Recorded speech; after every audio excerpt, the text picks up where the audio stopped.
कुछ लोग कहते हैं जब आप सक्सेस होने लगते हैं तो आपके कदम में आ जाती है ये दारू।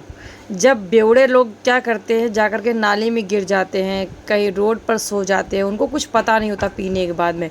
इसी तरह का एक बेवड़ा पाया गया है, कपिल शर्मा, जो कि कपिल शर्मा बेवड़ेपन में किसी की भी इंसल्ट कर देते हैं। पहले तो उन्होंने किया में चले गए थे या आप नहीं सर, बड़े सारे रीजन थे एक्चुअली। कोई एक रीजन नहीं मैं कह सकता। लोगों को शायद लगता था कि ये शराब बहुत पीने लगा है, हालांकि शराब रीजन कभी नहीं रहा था। रीजन उसके कुछ और थे, शायद एंजाइटी होती थी या बाहर निकलने में लगता था कि यार मैं बाहर निकलूंगा तो मैं बात ही नहीं कर पाऊंगा किसी से, मैं किसी से आंख नहीं मिला पाऊंगा, मैं स्टेज पे माइक मेरे को लगाएंगे तो मैं परफॉर्म नहीं कर पाऊंगा। तो तब आप कॉन्फिडेंट रहते हो कि यार सब सही है। फिर सब उतरती थी, फिर लगता था। तो वो मेरी से जो गलती हुई कि ऑब्वियसली जो आदमी डिप्रेशन से जूझ रहा होता है उसको नहीं पता होता कि आप क्या, ये तो सामने वाले को पता चलता है कि यार आदमी थोड़ा डिप्रेस है। उससे पहले तो हमने वर्ड सुन रखा था, ये डिप्रेस पता नहीं था कि होता क्या है। सो मेरी जो गलती हुई, मैं शायद टेम्परेरी अपने आप को अच्छा फील कराने के लिए पी लेता था। आज भी आपको पता है जब हम मिले थे तो भाई साहब बात कर रहे थे कि हम एक शो में आए नहीं थे, आज तक का कोई शो था, तो उस समय फिल्म रिलीज होने वाली थी मेरी। उस समय आप पी के कहीं पड़े थे? हाँ, नहीं, हमने ली मेरिडियन होटल में एक पूरा प्रेस कॉन्फ्रेंस रखा था और मैं ही प्रोड्यूसर था, तो मैंने ही खर्चा किया था ऑब्वियसली, वो होटल का भी सब कुछ। तो कोई आदमी जानबूझ के तो अपना नुकसान करेगा नहीं कि मैंने अगर 10-12 लाख रुपए खर्च कर ऐसा इवेंट बुक किया है तो मैं अपने इवेंट पे ना जाऊं। सो हाँ, उस समय भी ऐसा ही हुआ था, मेरा मन ना करे जाने को। आप मतलब लोगों को कैसे एंटरटेन करोगे अगर आप अंदर से ही वो नहीं हो। सो हाँ, वो फेज था, एक निकल गया, ठीक है। आई थिंक सबकी लाइफ में कुछ ना कुछ ऐसा आता होगा, हमारे भी आया। आपको लगता था आप इस फेज से निकल जाएंगे या उस समय बिल्कुल उस समय अंधेरा ही अंधेरा दिखता? उस समय तो लगता था कि जैसे अब बस खत्म होने वाला है काम, और शायद होता ना, बड़ा बड़ा गंदा वाला फेज था। उस समय नहीं लगता था, ऐसे लगता था यार रोज ही ठीक ही नहीं हो रहा है ना। 1 महीना, 2 महीने, 6 महीने, साल, सवा साल, 1.5 साल, तो 1.5-पौने 2 साल के बाद थोड़ा, जब मेरी वाइफ, होने वाली वाइफ, उस समय होने वाली वाइफ थी, वाइफ हमारी शादी नहीं हुई थी, वो मुझे इंडिया से ही बाहर ले गई और यूरोप ले गए घूमने।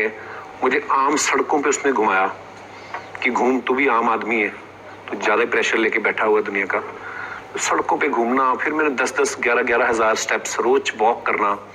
मैं भी शायद उसकी वजह से भी, क्योंकि जब आप घर के अंदर अपने आप को बंद कर लेते हो और ऊपर से कोई डाइट आपकी अच्छी नहीं है क्योंकि खाना ही नहीं आपने कुछ, वजन भी बढ़ गया था आपका? बहुत बहुत बहुत।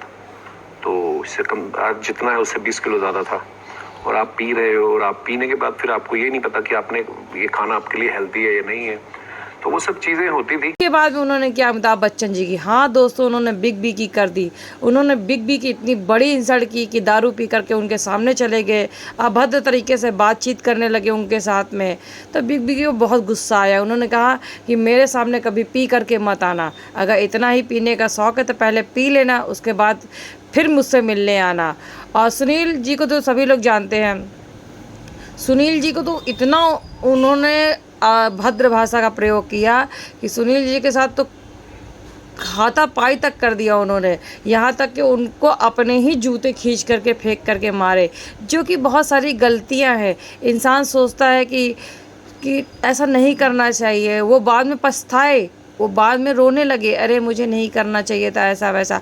लेकिन ये जब आप गलतियां कर चुके होते हो ना, जैसे कि बंदूक में से जब गोली निकल जाती है ना तो उसके बाद वापस नहीं आती है। जैसे इंजेक्शन में से जो उसमें डलता है, क्या बोलते हैं उसको, ये क्या बोलते रहे, हाँ, इंजेक्शन में से जब मेडिसिन निकल जाती है तो वापस रिटर्न कभी नहीं आती। जैसे मुंह से गाली निकल जाने के बाद में रिटर्न कभी नहीं आती है। तो आप समझ ही सकते होंगे कि इसी तरह जब पीने के बाद में जब अभद्र भाषा का प्रयोग कर देते हो या कुछ भी उल्टा सीधा बक देते हो तो आपका रिटर्न वापस नहीं आएगा। लेकिन ये सब बातें लोग समझते ही नहीं हैं, बस अपना नशा कर लेते हैं, नशा करने के बाद में इधर उधर की हाथापाई शुरू कर देते हैं, फालतू बातें करना शुरू कर देते हैं, यहाँ तक कि वो स्वयं डिप्रेशन में चले जाते हैं, लेकिन उनको पता ही नहीं चलता है, कुछ भी उल्टा सीधा खा लेते हैं क्योंकि वो होश में नहीं रहते हैं। तो कपिल शर्मा का भी यही हाल रहा, कहीं पर भी बिना पिए उनको लगता था मैं मंच पे नहीं चढ़ सकता हूँ वगैरह वगैरह। कहीं फेस नहीं कर पा रहे थे किसी के सामने, वो सोचते थे मैं पीने के बाद मैं शेर बन जाता हूँ, लेकिन ऐसा कुछ नहीं था। वो इंसान शेर नहीं बल्कि गीदड़ बनता चला गया और भी डिप्रेशन में चला गया। उसके दिमाग में आने लगा मैं कैसे फेस करूँ, क्योंकि मैंने उनको ये सारी बातें बोल दी है।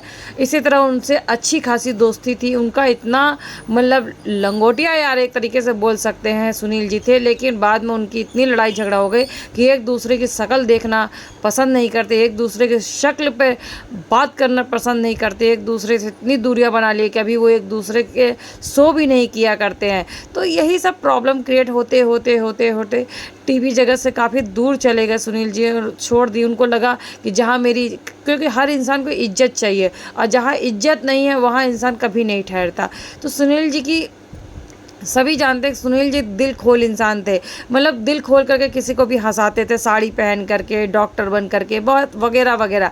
उनके जैसा कलाकार बहुत कम लोग आते हैं, लेकिन इन्होंने अपनी तो इंसल्ट की ही, साथ में उनकी भी इंसल्ट कर दी।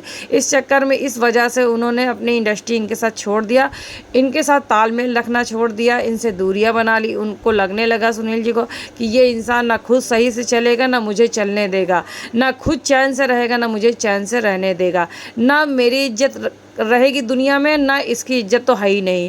तो इस तरह का लोग काम करने लगते हैं। तो भैया हम बार बार कह रहे हैं कि निवेदन कर रहे हैं कि दारू से बनाए दूरी। दारू बहुत ख़राब होती है, पीना है तो नाप के पियो। कहते हैं लोग पीते हैं नाप की, क्योंकि हम पीते हैं अपने बाप की, किसी और के बाप की नहीं पीते, अपने ही जेब की पीते हैं। तो कृपया करके ना बाप की, ना नाप की, ना जेब की पीना ही गलत है। जो पिएगा वो नाली में गिरेगा। जैसे कपिल शर्मा जी नाली में गिर पड़े, अब उनको रियलाइज़ हुआ है कि अब मुझे दारू नहीं पीना है और उन्होंने छोड़ दिया है। छोड़ा तो अभी तक नहीं है, लेकिन कम से कम किया है। कभी पार्टियों में जाते हैं तो थोड़ा बहुत वो लगा ही लेते हैं, लेकिन फिर भी आप बचें।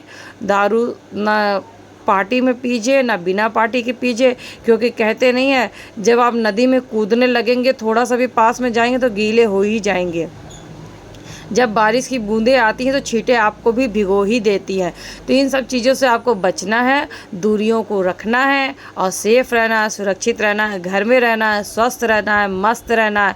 और हाँ, सबको हंसाने के लिए कपिल शर्मा जी तो अच्छे हैं ही हैं, लेकिन प्रॉब्लम क्रिएट कर लेते हैं जब वो पी लेते हैं। तो ये वो भूल जाए कि मैं बिना पिए स्टेज पे नहीं जाऊँगा। अपने अंदर कॉन्फिडेंस खुद को जगानी है, खुद को झकझोरना है कि भैया हम पीना छोड़ रहे हैं और हम स्टेज पे हो चाहे कहीं पे भी हो किसी के सामने आंख मिला सकते हैं। तो बस इसी तरह एंजॉय करते रहिए, मस्त रहिए, स्वस्थ रहिए, ज़बरदस्त रहिए। बाय बाय, टेक केयर, अपना ख्याल रखिए।